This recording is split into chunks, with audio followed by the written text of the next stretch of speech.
Mister DGP, क्या हमें आपको किसी ट्रेनिंग के लिए भेजने की जरूरत है? आपने मिसलीड किया है। ये तीखे और तल्ख शब्द देश की सबसे बड़ी अदालत सुप्रीम कोर्ट के हैं। सुप्रीम कोर्ट से छत्तीसगढ़ के डीजीपी अरुण देव गौतम को जमकर फटकार पड़ी है। सुप्रीम कोर्ट ने छत्तीसगढ़ में एक हिरासत में मौत यानी कि कस्टोडियल डेथ के मामले में राज्य पुलिस और प्रशासन की कार्यप्रणाली पर सख्त रुख अपनाया। सुनवाई के दौरान शीर्ष अदालत ने छत्तीसगढ़ के पुलिस महानिदेशक यानी कि डीजीपी को पूरी तरह अक्षम करार देते हुए यहां तक कह दिया कि उन्हें जेल भेज दिया जाना चाहिए।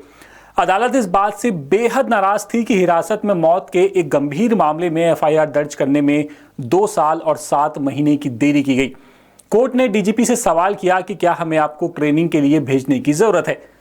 इसके साथ ही बिना पोस्टमार्टम रिपोर्ट देखे गलत तथ्यों वाला हलफनामा दायर करने पर भी कोर्ट ने अपने साथ इसे धोखाधड़ी माना है। सुप्रीम कोर्ट की फटकार के दौरान छत्तीसगढ़ की होम सेक्रेटरी निहारिका बारिक बगले झांकने लगी और डीजीपी अरुण देव गौतम ने कोर्ट से 5 बार माफी मांगी है। जी हां, 5 बार।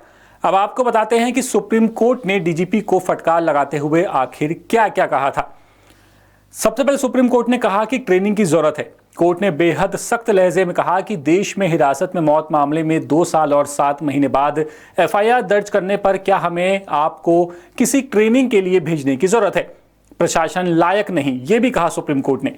अदालत ने साफ तौर पर कहा कि हमें यह रिकॉर्ड करना होगा कि छत्तीसगढ़ के डीजीपी पूरी तरह से अक्षम है। इसके साथ ही कोर्ट ने यह भी कहा कि छत्तीसगढ़ का प्रशासन इस मामले को संभालने के लायक नहीं है। जब यह पता चला कि डीजीपी ने पोस्टमार्टम रिपोर्ट देखे बिना ही हलफनामा दायर कर दिया तो कोर्ट ने कहा कि यह सुप्रीम कोर्ट के साथ धोखाधड़ी यानी कि फ्रॉड है।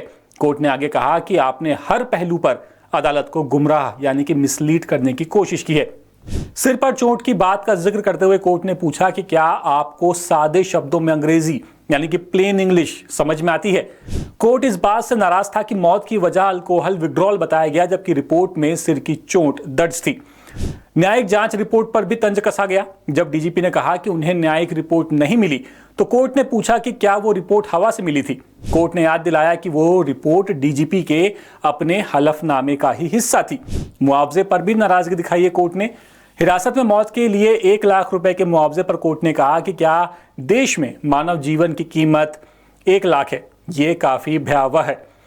अपनी सफाई में डीजीपी ने कई दलीलें पेश की। डीजीपी कहते रहे कि न्यायिक हिरासत में हुई मौत के मामले में जांच जरूरी है। पुलिस तब तक सीधे एफआईआर नहीं कर सकती जब तक न्यायिक जांच में पुष्टि ना हो जाए कि मामला संज्ञेय की कैटेगरी में आता है। डीजीपी ने बार बार कहा कि विभाग को 2 साल तक रिपोर्ट नहीं मिली। उनके मुताबिक रिपोर्ट जेल विभाग को भेज दी गई थी, पुलिस विभाग को नहीं। डीजीपी ने यह भी माना कि मौत की वजह को लेकर के भ्रम था, जिसे साफ करने का काम न्यायिक जांच का होता है। डीजीपी के मुताबिक वो तो हाईकोर्ट के आदेश का पालन कर रहे थे जिसमें मुआवजे के भुगतान की बात थी।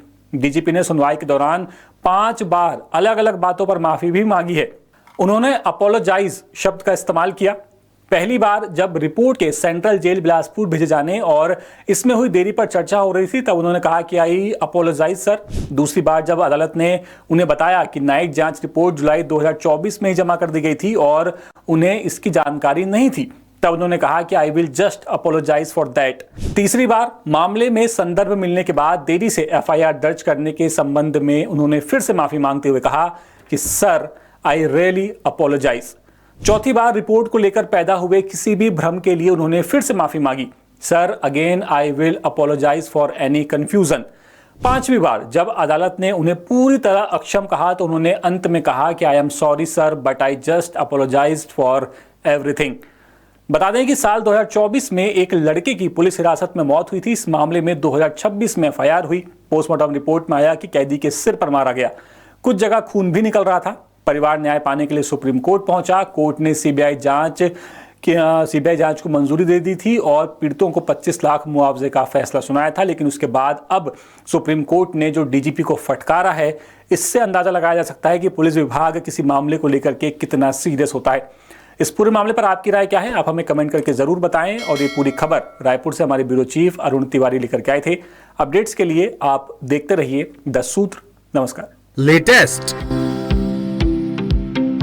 इन्वेस्टिगेटिव और इन डेप्थ खबरें देखने के लिए ज्वाइन कीजिए द सूत्र का व्हाट्सएप चैनल, सब्सक्राइब कीजिए यूट्यूब चैनल, लाइक कीजिए फेसबुक पेज और पढ़ते रहिए www.daसूत्र.com।